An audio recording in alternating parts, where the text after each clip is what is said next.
Вітаем вас! І працягваем добрую традыцыю нядзелю падводзіць разам вынікі культурнага тыдня. У студыі з вами Алена Каверзіна і Павел Летаў. Самыя цікавыя падзеі ў культурным жыцці краіны толькі на тэлеканале сапраўдных каштоўнасцей. І сёння ў праграме Узгадаем мерапрыемствы, што ладзіліся ў сталіцы да міжнароднага дня роднай мовы. даведаемся пра праекты Беларускага саюза жанчын, што падрыхтавала грамадскае аб'яднанне да года беларускай жанчыны. Далучымся да актыўнасцей, што прайшлі ў беларускім дзяржаўным універсітэце з нагоды кітайскага новага года. Павіншуем з 94-м днём нараджэння народнага мастака Беларусі Івана Міско. Да юбілею акадэміка Яўгена Бабосава раскажам, як вучоны паўплываў на цэлую эпоху ў навуцы і культуры. Завітаем на канцэрт да 85-годдзя з дня нараджэння народнага артыста краіны Міхаіла Дрынеўскага. Убачым гістарычную аповесць Уладзіміра Караткевіча вачыма артыстаў гомельскага гарадскога маладзёжнага тэатра. І гэта не ўсе тэмы выпуску, заставайцеся з намі. Яркае народнае свята, якое сімвалізуе праводзіны зімы і сустрэчу вясны. Сёння адзначаецца масленіца. Галоўны сімвал свята – бліны, круглыя і залацістыя, як сонейка. Кажуць, чым больш бліноў з'ясі, тым хутчэй прыйдзе вясна. Паласавацца маленькімі гарачымі сонейкамі можна было цягам масленічнага тыдня, які суправаджаўся песнямі, гульнямі і карагодамі. Сёмы. Апошні дзень масленіцы заўсёды прыпадае на праваслаўную даравальную нядзелю. Па хрысціянскай традыцыі сёння трэба прасіць прабачэння адно ў аднаго. А заўтра пачынаецца вялікі пост перад Велікаднём. Ніякае багацце людзей не бывае даражэйшым за іх родную мову, казаў народны пісьменнік Беларусі Якуб Колас. На бягучым тыдні ў розных культурных установах краіны шырока адзначылі міжнародны дзень роднай мовы. Дыктоўкі, сустрэчы з вучонымі-філолагамі, лекцыі, інтэрактыўныя заняткі, тэматычныя кніжныя выставы ў бібліятэках і музеях. У кожным рэгіёне свае ўрачыстасці. Так, у Цэнтры даследаванняў беларускай культуры, мовы і літаратуры Нацыянальнай акадэміі навук Беларусі у межах тыдня роднай мовы адбылася творчая сустрэча маладых вучоных з пісьменнікам, вядучым тэлеканала «Беларусь-3» Навумам Гальпяровічам. У цёплай атмасферы заслужаны дзеяч культуры Рэспублікі Беларусь распавёў, якую ролю грае родная мова ў яго жыцці, а таксама свае асабістыя гісторыі. Такія сустрэчы, яны напаўняюць сілай, яны напаўняюць нейкай надзеяй, яны напаўняюць нейкім духоўным святлом. І таму, канешне, калі размова ідзе пра такое высокае духоўнае святло, як родная мова, гэта яна яшчэ становіцца цяплейшай, яшчэ становіцца больш важкай, больш такой шчырай. Далучыліся да моўнай акцыі і ў гісторыка-культурным комплексе «Лошыцкі». Там прайшоў літаратурны вечар Міністэрства замежных спраў пад эгідай Нацыянальнай камісіі Рэспублікі Беларусь па справах ЮНЕСКА з удзелам кіраўнікоў дыпмісій і беларускіх дзеячаў культуры.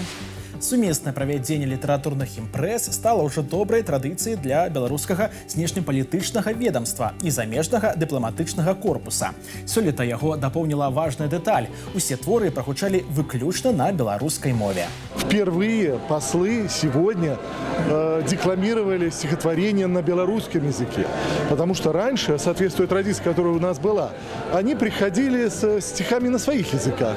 Но мы вот с ними вместе решили, что раз они аккредитованы в Республике Беларусь, значит, вот большее вовлечение в такого рода мероприятия будет способствовать и большему пониманию друг друга, пониманию того, что происходит в Беларуси, чем живет наша страна, какие у нас традиции, какая у нас культура. Родная мова для кожнага – гэта памяць дзяцінства, голас сям'і, гісторыя народа.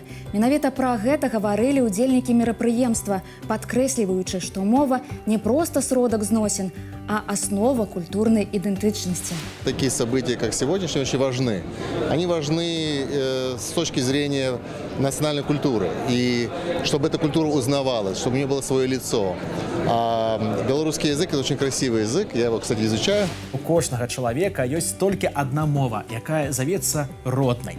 Вечар стаў прасторай жывога дыялогу, дзе літаратура выступіла мостом паміж культурамі. Я с детства изучаю русский язык, но белорусский для меня это как новый. Но я вижу, что между русским и белорусским языками есть, конечно, схожие моменты, но это и разные языки. Поэтому для меня белорусский язык дается не так легко. У год беларускай жанчыны і адпаведны рэпертуар. Падчас мерапрыемства дыпламаты на мове арыгінала зачыталі, а некаторыя нават на памяць урыўкі з твораў беларускіх аўтараў, прысвечаныя жанчыне. Конечно же, я консультировался со своими белорусскими друзьями над произношением, над ударениями. Они мне подсказали, я себе прям ручкой все это отметил. Думаю, будет похоже на оригинал. Надзвычайны і паўнамоцны пасол Рэспублікі Сербія ў Рэспубліцы Беларусь Іліна Вукайловіч прадэкламавала верш Алаізы Пашкевіч. Яна адзначыла падабенства беларускай мовы да роднай, што дапамагло ёй глыбей адчуць атмасферу мерапрыемства. В прошлом году читала стихи на сербском языке. Кажется, что и русский, белорусский, сербский, они очень похожи, но мне кажется, что я как будто бы говорила на своем родном языке. Настолько мы схожи. Ода беларускай жанчыне на гэтым тыдні гучала і ў нацыянальным акадэмічным тэатры імя Янкі Купалы. Паэтычнае мерапрыемства да міжнароднага дня роднай мовы прайшло па ініцыятыве Беларускага саюза жанчын. У фае тэатра гасцей сустракала фотавыстава Яўгеніі Пагранічнай, аўтара афіцыйнага лагатыпа года беларускай жанчыны. На здымках беларускі са шчырымі усмешкамі і блакітнымі як азёра вачыма. Жанчына-працаўніца, жанчына-навуковец, лекар, педагог, а яшчэ мама і захавальніца сям'і. Шматгранны вобраз сучаснай беларускі намалявалі і паэтычна праз радкі айчынных аўтараў на роднай мове. Женщина для меня это святое. И надо сказать, наверное, спасибо прежде всего моему отцу, в который в меня это вложил. Потому что то, как он относился всю жизнь к моей матери, я это видел с детства. Я видел, с каким уважением и любовью он к ней относится. И, собственно говоря, вот это и отложило в мне отпечаток на всю жизнь. И я, признаться честно, для меня женщина – это самое красивое, самое чистое, что только может быть на свете. Беларуская жанчына – гэта прыклад прыгажосці, мудрасці, сілы і характару і ўнутранай годнасці. І сімвалічна, што гэты год праходзіць у краіне менавіта ў яе гонар. У рэспубліканскім плане мерапрыемстваў на год беларускай жанчыны запланавана больш, чым 60 праектаў. І ўсе яны накіраваны на падтрымку аб'яднання і натхнення. Асаблівае месца ў гэтым плане займаюць ініцыятывы Беларускага саюза жанчын. Пра мерапрыемствы, што пройдуць па ўсей краіне з удзелам прадстаўніц грамадскага аб'яднання, як саюз працуе з моладдзю і з якімі прапановамі прыходзяць у яго дзяўчаты, раскажа намеснік старшыні мінскай гарадской арганізацыі Беларускага саюза жанчын Святлана Пятрова. Светлана Иосифовна, приветствуем вас. 2026 год – год белорусской женщины. Белорусский союз женщин готов к любым вызовам? Конечно же, Белорусский союз женщин готов к любым вызовам, и мы действительно настроены конструктивно работать, реализовывать новые проекты и проводить социально значимые мероприятия. Летом прошлого года Белорусский союз женщин обрел свой дом. Как расширились возможности союза с его появлением? Это место, где на высоком уровне можно проводить мероприятия.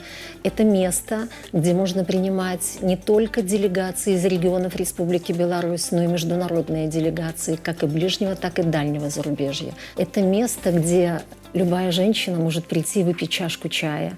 Место, где собираются волонтеры, обсуждают реализацию новых идей и проектов. Это то место, куда с удовольствием приходят граждане Республики Беларусь со своими проблемами, и мы активно принимаем участие в их реализации. В республиканском плане мероприятий на год белорусской женщины около 60 проектов. А какое место из них занимают инициативы Союза? Я, наверное, не слукавлю, если скажу, что ключевое место в республиканском плане занимают, конечно же, проекты и инициативы Белорусского союза женщин, потому что в данном плане мы выступаем связующим звеном не только между общественными организациями, но и органами государственного управления.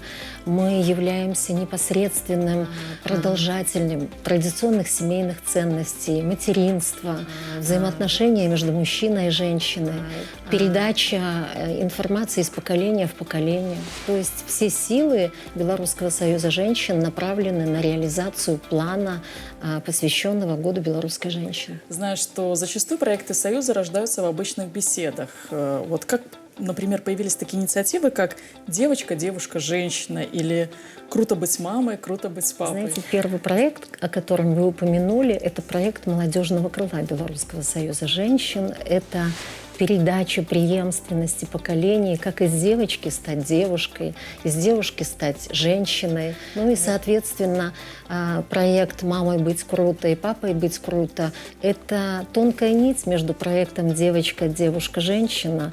Они очень тесно взаимосвязаны, но мы очень признательны и благодарны Министерству образования Республики Беларусь, Министерству труда и социальной защиты нашей страны, Министерству здравоохранения. Активное участие принимает православная церковь, врачи-акушер-гинекологи, многодетные семьи, мамы, которые могут рассказать нашим студентам, как здорово быть многодетной мамой, при этом совмещать не только материнство, но еще показать себя в профессиях, в бизнесе и так далее. Одним из проектов Союза станет женское интернет-радио. Каким видите его формат? Мне кажется, это радио, которое должно сопровождать на протяжении всего дня, независимо от того, где женщина находится, в пути, на работе, в дороге. Это место, куда должны приглашаться известные люди, врачи, люди разных профессий, возможно, даже женщины не женских профессий. Должны подниматься актуальные темы, волнующие на сегодняшний день нашу женщину. А чем проекты Союза женщин интересны мужчинам? Ну, во-первых, мужчины – это наши партнеры. И зачастую активное участие и с большой любовью и нежностью и теплом мужчины принимают в благотворительных проектах. Участие это оказывается различным категориям населения. Это мамам, воспитывающим деток-инвалидов, это многодетным семьям, это неполным семьям, это папы, которые по каким-то объективным причинам остались одни и воспитывают зачастую 3 и более детей. А как белорусские узнают о проектах Союза женщин? Это средства массовой информации, это телеграм-каналы. Мы с превеликим удовольствием посещаем трудовые коллективы, организации, предприятий. Поэтому все, что мы делаем, звучит громко, мощно, и люди с удовольствием к этому подключаются. Знаёмства са шматвяковымі традыцыямі паднябеснай і новыя грані міжкультурнага дыялогу. На гэтым тыдні ў Мінску прайшлі тэматычныя мерапрыемствы з нагодай кітайскага Новага года. Свята ўваходзіць у рэпрэзентатыўны спіс нематэрыяльнай культурнай спадчыны ЮНЕСКО і аб'ядноўвае людзей па ўсім свеце. З кожным годам усё больш цікавасцей выклікаюць старажытныя звычаі і філасофія ўсходу, якія яно беражліва захоўвае. Менавіта гэта цікавасць да дыялогу культур стала асновай тыдня Кітая ў Беларускім дзяржаўным універсітэце.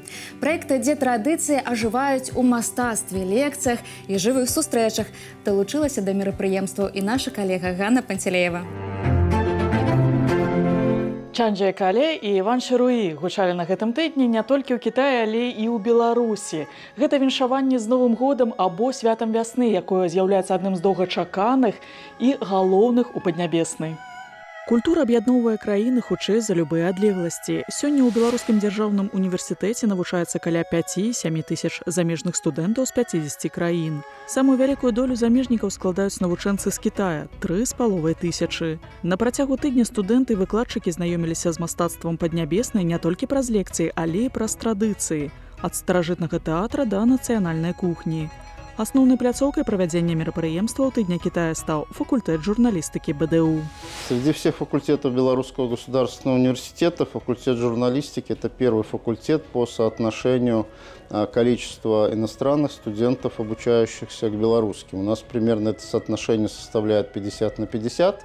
и порядка 500 иностранных студентов, магистрантов, аспирантов ежегодно учатся на факультете журналистики. Ну и можно говорить о том, что у нас на факультете есть возможность для наших иностранных обучающихся получить полный цикл образовательных услуг, поскольку у нас есть как образование на первой ступени русскоязычной программы, а также у нас есть магистратура, причем сразу по 2 специальностям, и по журналистике, и по коммуникациям, и причем магистратура у нас есть как на русском, так и на английском языке. Кожны год праграма мяняецца, і гэты тыдзень Кітай стаў больш інтэрактыўным і адкрытым для дыялогу. Арганізатары адзначаюць, гэта не проста серыя тэматычных сустрэч, а магчымасць для студэнтаў паглыбіцца ў жывую культуру, убачыць яе праз мастацтва, гісторыю і асабістыя гісторыі удзельнікаў. Именно китайские студенты выступили с инициативой организации недели Китая. Конечно, мы поддержали их идею. Безусловно, им надо помощь, поэтому белорусские наставники, белорусские преподаватели помогают им, но все мероприятия организовывают сами студенты. Кітайскія студэнты – галоўныя ўдзельнікі мерапрыемстваў. З вялікай адказнасцю яны ставяцца да ўсіх актыўнасцей на факультэце і адзначаюць, што універсітэт для іх стаў той прасторай, дзе сустракаюцца дзве культуры і нараджаецца новае разуменне свету. Для празднования китайских традиционных праздников мы, китайские студенты и наши преподаватели, мы часто вместе здесь пишем китайские иероглифы, также часто пробуем китайские блюда в нашем медиацентре. Культура Беларуси и культура Китая – это разная система. Поэтому если человек, который не очень понимает культуру Беларуси, тогда ему очень трудно жить в этой стране. Асаблівую цікавасць выклікаў тэатр ценяў, мастацтва, у якім святло ператвараецца ў апавядальніка, а рух у мову без слоў. Кітайскія студэнты прадставілі спектакль у стылі тэатра ценяў «Шэньлун», чымсьці падобны да нашай батлейкі, але ўсе героі выразаныя з паперы. Па меркаванні выкладчыкаў, менавіта такія формы мастацтва дазваляюць зразумець культуру глыбей за звычайныя лекцыі. Театр теней – это древнее китайское искусство, которое специализируется на показе каких-то социальных проблем. Да? То есть первоначальная идея, да, это высмеивание каких-то социальных проблем, которые возникали в тот период, да, когда он был показан. Мы же немножко интерпретируем в рамках недели Китая и показываем культуру Китая. Это у нас уже 2-й год. 1-й год мы показывали легенду про дракона. В этом году приурочили к Новому году и показали, почему же цикл из 12 животных. Не менш насычанай стала і гастранамічная частка праграмы. Падчас кулінарнага майстар-класа з кітайскага боку прыгатавалі бабл-ці на аснове гарбаты, малака і шарыкаў тапіёкі. А з беларускага прапанавалі пачаставацца дранікамі. Пад кіраўніцтвам беларускіх выкладчыкаў кітайскія студэнты самастойна зрабілі з бульбы нашу нацыянальную страву.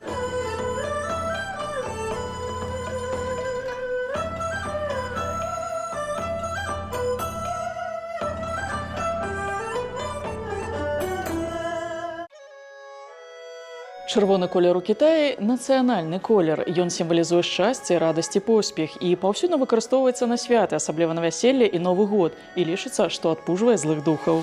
Калі беларуская нявеста выбірае белую сукенку, то кітайская традыцыйна апранае чырвоную. Гэтыя і іншыя адрозненні ў вясельных цырымоніях дзвюх краін абмеркавалі ўдзельнікі моўнага клубу падчас тэматычнай сустрэчы. Прэзентацыя стала сапраўдным падарожжам у свет сімвалаў і рытуалаў, ад колеру ўбораў да значэнняў кожнага элемента цырымоніі. Цікава, што цягам дня кітайскія нявесты перапранаюцца ажно 4 разы. Так, раніцай трэба апрануць адзенне і нафарбавацца. Гэта пераважна для паслаблення, а потым нам трэба надзець прыбраныя сукенкі, напрыклад, з драконамі ці феніксамі, або вясельныя сукенкі. А потым, калі мы сустракаемся на абед, нам трэба сфотаграфавацца з сябрамі ці бацькамі. Таму мы можам апрануцца вось так. А ўвечары мы апранаем якое-небудзь адзенне як раніцай, але гэта больш у кітайскім традыцыйным стылі. Тыдзень Кітаю ў БДУ – гэта не проста знаёмства з іншай краінай, гэта дыялог, у якім адукацыя становіцца мастом паміж людзьмі, а культура – мовай зразумелай кожнаму. Ганна Панцялеева, Дзмітрый Міскевіч, спецыяльна для культурнага тыдня. Часам дастаткова аднаго позірку на работу мастака, каб адчуць яго ўнутраны свет. Сёння прымае віншаванне з 94-м днём нараджэння народны мастак Беларусі Іван Міско, якога называюць касмічным скульптарам. І хаця самому Івану Якімовичу не было наканавана ступіць на борт касмічнага карабля, ён па-ранейшаму, як у дні сваёй маладосці, захоплены космасам. У яго работах гісторыя заваявання зорак, чалавечая мара пра бясконцасць і позірк скіраваны за межы зямнога. Якімі ідэямі адгукнуўся ў творчасці майстра палёт першай жанчыны суверэннай Беларусі ў космас, як ён фарміруе вобразы сваіх герояў, наколькі самакрытычны і над чым зараз працуе, у наступнай размове. Иван Якимович, здравствуйте. Примите самые искренние поздравления с днем рождения. А сегодня люди интересуются космосом? Меня поражает, когда сегодня вот с Китая ко мне приезжали, за границей многие приезжают. Чего? Чтобы побыть в этом музее, пообщаться со мной. Их очень интересует космонавтика. И моя точка зрения, мое отношение к этому. Как я пришел к этому. Почему я пришел. Иван Якимович, а как выбрали профессию скульптора? Вы знаете, вот это для меня самого загадка. Потому что, видимо, что хуторная система, жил на хуторе, общение только с природой. Видимо, сама природа позвала. Сама природа позвала, и было желание вот познать неизведанное. И поэтому меня всегда мучило, когда вот идет поезд, летит самолет. Почему не я это сделал? Солнце взошло, а как оно всходит? Я даже лазил на крышу, на деревья и смотрел, как из-за леса солнышко всходит. Потом на следующий день я шел туда за лес. Хотелось познакомиться с этим солнцем. И вот этот интерес познать, оно как-то привело к тому, что хотелось летать. А полеты были и во сне, когда у каждого во сне полеты. Но вдруг эти полеты у кого-то стали наяву. Как космос стал частью вашей жизни? Первый полет Юрия Алексеевича Гагарина, знакомство потом с Петром Ильичем Климуком, с Анной Тимофеевной Гагариной. Вот первый встреск в истории планеты, когда мы из помещений, со своих кабинетов вышли на улицу и искали в небе человека, который летает. Вот это такой взлом был. И потом вот трагическая смерть Юрия Алексеевича Гагарина меня привела к тому, что я взялся за материалы и в течение одного дня вылепил скульптурный портрет Юрия Алексеевича Гагарина. Потом, когда приехала Анна Тимофеевна Гагарина, потом программа «Интеркосмос», которая также захватила всех. И вот это, я вам скажу, это вот и есть вот как-то тяга к скульптуре, тяга к искусству, тяга к доброте. Как вы формируете образы своих героев? Вы стараетесь абстрагироваться и представить, каким его увидят люди через время? И так, и так. И самое главное, с героем надо найти контакт. Если тебе герой не понравился, не пытайся работать с ним. Это пустое дело. Контакт, взаимопонимание. Вот я вспоминаю, я лепил молодого парня, суворовца, отличника. Он много раз ко мне приходил. И как закончилось? Он ушел, я взял этот скульптурный портрет и разрушил. Не нашел контакта. Иван Якимович, а есть ли у вас свои творческие принципы? Первое, что руки должны быть всегда в глине, голова должна быть в работе, руки должны быть в работе, и надо, чтобы поменьше всякой дуры было в голове. А иногда, если дура есть, возьми метелку, сделай уборку. Делать надо уборку и в голове. Насколько вы самокритичны к своему творчеству? Часто ли вы создаете своих героев заново? Постоянно переделываю. Делаю, переделываю, и потом... Ну, потому что вечно неудовлетворенный. Когда делаешь первый эскиз, кажется, тебе это очень хорошо. Но проходит неделя, потом начинаешь второй, третий, четвертый, пятый эскиз на эту же тему. И потом все же кончается как? Возвращается первоначальной идеей. Что такое первоначальный набросок? Как записная книжка у писателя. Набросок сделаешь, положил на полочку, отложил, набирай, делай набор, а потом собирай материалы к этому. Для того, чтобы приступить, надо, чтобы в голове был багаж. А багаж в кого состоит? Это движение, это видеть, это общение. Какими идеями откликнулись на событиями последних лет, связанными с космосом? У нас появилась первая женщина-космонавт, Марина Васильевская, очень красивая, обаятельная, интересная. Я просто с большим удовлетворением работаю. и делая разные наброски, эскизы в попытке, как это сделать лучше и как ей показать. А из каких событий, не связанных с творчеством, состоит ваша жизнь? Это, опять же, друзья, общение, встречи. Дверь всегда открыта. Потом мне приятно то, что я вот чаще стал, как почетный гражданин Слонима, ездить в свой родной город, на Слонимщину, в свою деревню, где и грустно бывает, потому что наступает воспоминание. Но это естественно, все меняется, все в движении, и поэтому интересно. 12 апреля исполнится 65 лет с момента полета первого человека в космос. Какие сюрпризы готовите? С Натальей Борисовной Гагариной запланировали сделать еще такой знак, посвященный 108 космических минут. Идей очень много. Опять же, готовлю свою персональную выставку в следующем году, юбилей. И разрабатываю эскизы. Первый полет нашей молодой первой космонавтки Марины Василевской. Это все увековечить. Вот это основная у меня цель. Жыццё прысвечанае навуцы, ідэям і пошуку сэнсаў. Заўтра віншаванне з 95годдзем будзе прымаць акадэмік Нацыянальнай акадэміі навук Беларусі, сацыёлог і культуролог, доктар філасофскіх навук Яўген Бабосаў. Яго імя стала важнай часткай беларускай навуковай школы. Работы Яўгена Михайловича сфарміравалі новыя напрамкі даследаванняў, а вучні і калегі працягваюць развіваць закладзеныя ім традыцыі. Пазнаёміўся з юбілярам, пачуў шчырыя словы калег і паслядоўнікаў, а таксама гісторыя пра тое, як асоба аднаго вучонага здольная паўплываць на цэлую эпоху ў навуцы і культуры наш корэспандэнт Алесь Мойскі.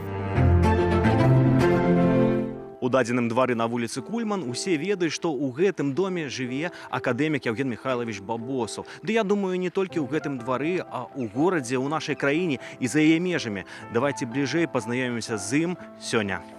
Школьнікі могуць яшчэ і не ведаць пра шматлікія навуковыя працы і дапаможнікі, якія стварыў Яўген Бабосаў. Але імі карыстаюцца студэнты, аспіранты, дактаранты, і гэтае выданне можна ўбачыць у кватэры прафесара на вуліцы Кульман.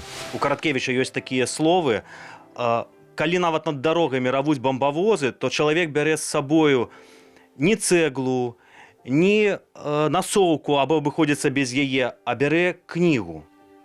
Вам таксама кніга дапамагла выжыць і перажыць голад у часы вайны? Ведаеце, у нас так атрымалася, што калі немцы захапілі Мінск, мы да гэтага эвакуіраваліся. Бацька быў у камандыроўцы, ён быў добры заатэхнік. Я першы раз бачыў салдат савецкіх у пагонах.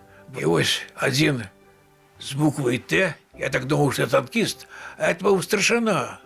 Іх жанчыны ад усіх сторон абляпілі, хто цэлуе, хто што. І адна з дзяўчынкай на руцэ. Ён вынимае такія, ведаеце, пожелтевшие кавалочки сахара, 3 кусочки из солдатских штанов и дае дзяўчынцы. А дзяўчынца адытры яе. Яна родилася уже у час войны.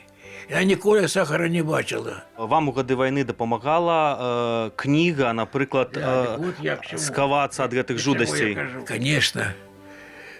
Мой один учень, член-корреспондент нашей Академии наук, Данилов, загадчик кафедры, каже так: раней, чем научиться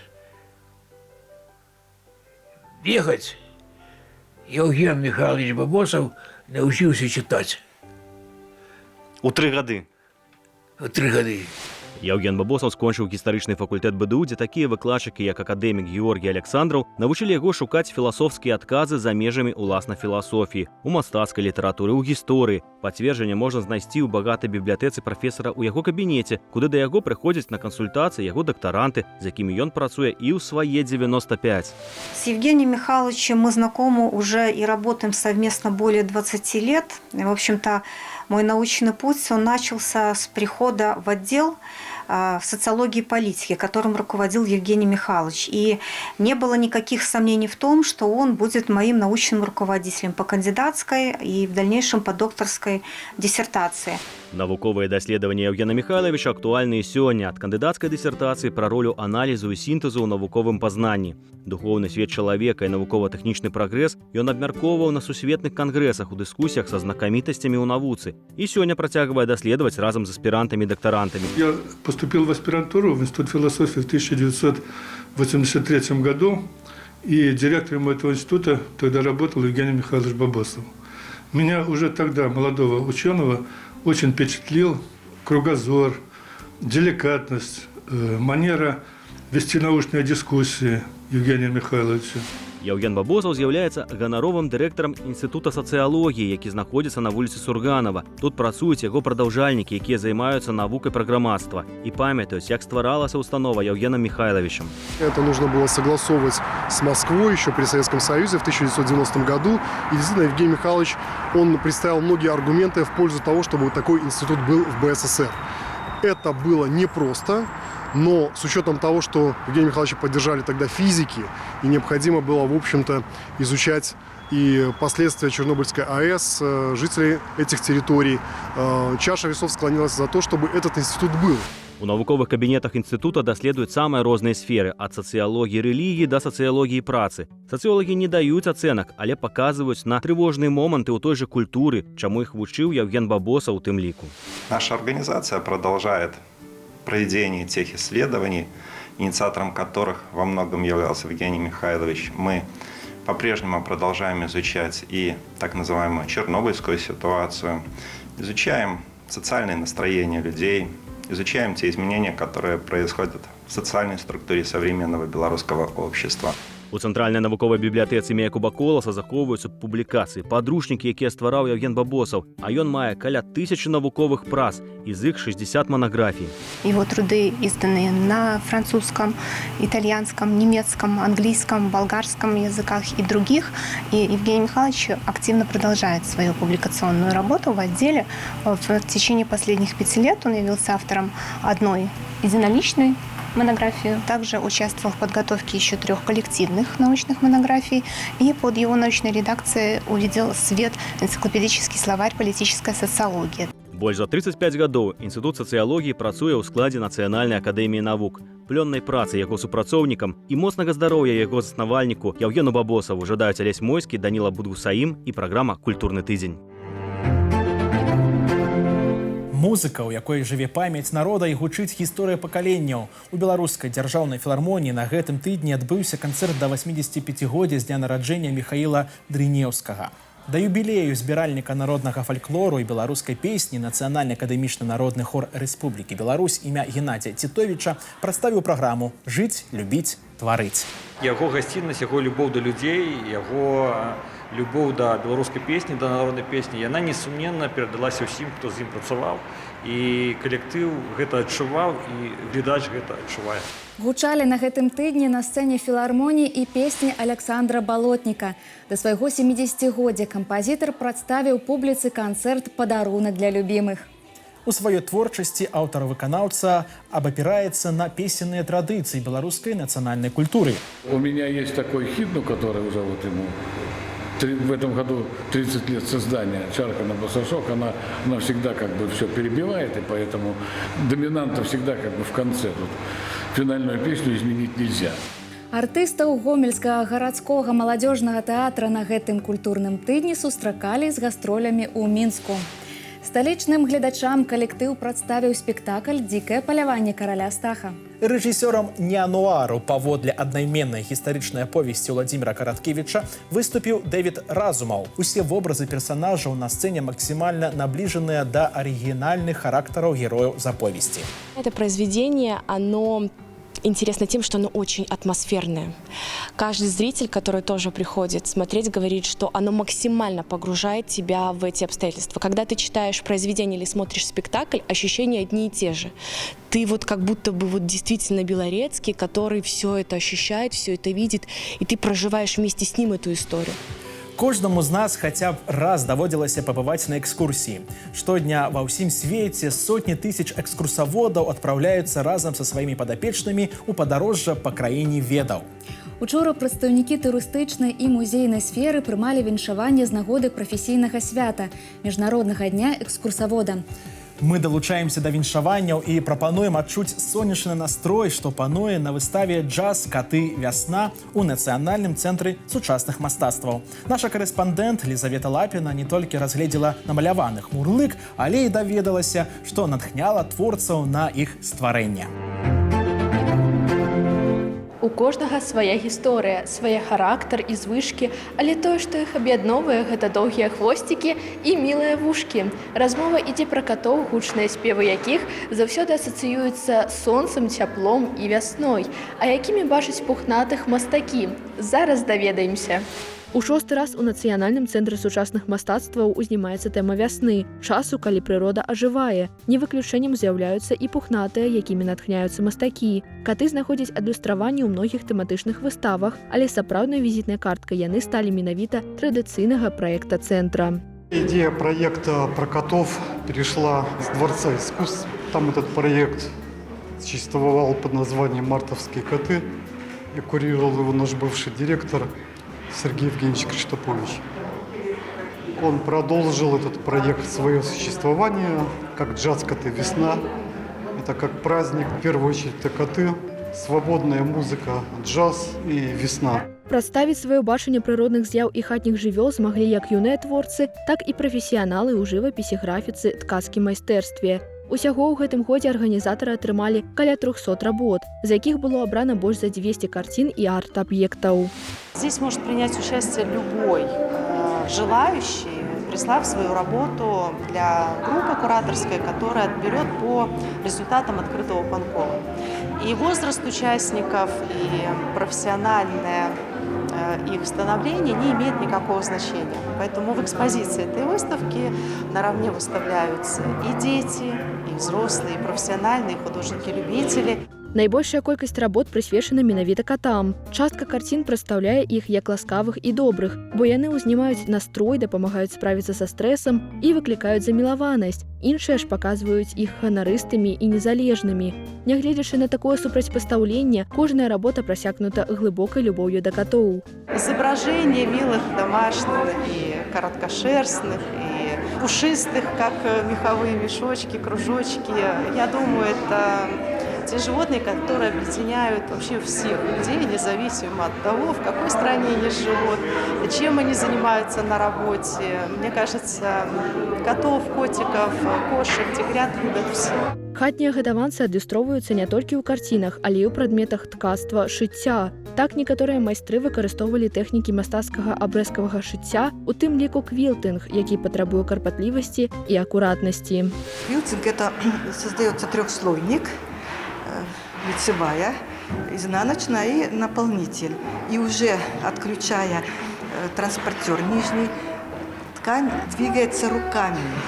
То есть как руки двигают ее, так и получается. И вот у меня такой получился, я его сама назвала сразу, что весной расцветают коты, потому что он расцвел у меня в руках. Далучыліся да перадачы характару і прыгажосці хатніх жывёл праз творчасць і замежныя госці. Так мастачка з Расіі Александра Рылава прадставіла ў работах свайго кота Джека, з якім яна любіла гуляць у дзяцінстве. Вышивка на фатине достаточно трудная, кропотливая работа, потому что она выполняется без права на ошибку, потому что фатин – это очень тонкий и хрупкий материал. А вторая работа – это, собственно говоря, картина, выполненная акрилом. С ней больше шансов исправить ошибки. Праз выставачны праект «Джаз. Каты. Вясна» мастакі выказалі свае меркаванні, пачуцці і думкі. Але ж праз прызму ўласных уяўленняў на адлюстраваныя падзеі з'явы глядзяць і наведвальнікі выставы. Ці згодны яны з бачаннем мастакоў і з чым яны асацыіруюць вясну? Весна – это любовь, прекрасное настроение и новая жизнь. Всегда что-то свежее, это всегда что-то интересное и новое. Это время, когда тает снег, и очень весело. Заканчивается зима, и все красочное и красивое. Сама выстава «Джаз-каты вясна» сведчыць пра хуткі надыход цёплай пары. До 15 красавіка кожны ахвотны можа наведаць экспазіцыю і пабачыць вясеннія карціны сучасных беларускіх мастакоў, з якімі на гэтым культурным тыдні пазнаёміліся Лізавета Лапіна і Даніла Будгусаім. Мы рады былі пазнаёміць вас з самымі актуальнымі праектамі, канцэртамі і юбілеямі гэтага культурнага тыдня. Мы паспрабавалі не толькі расказаць пра іх, але і паразважаць над гісторыяй і сучасным лёсам мастацтва. Далучайцеся да нас праз тыдзень у гэты ж самы час, і мы пазнаёмім вас новымі героямі і падзеямі культурнага тыдня. Да сустрэчы з сапраўднымі каштоўнасцямі.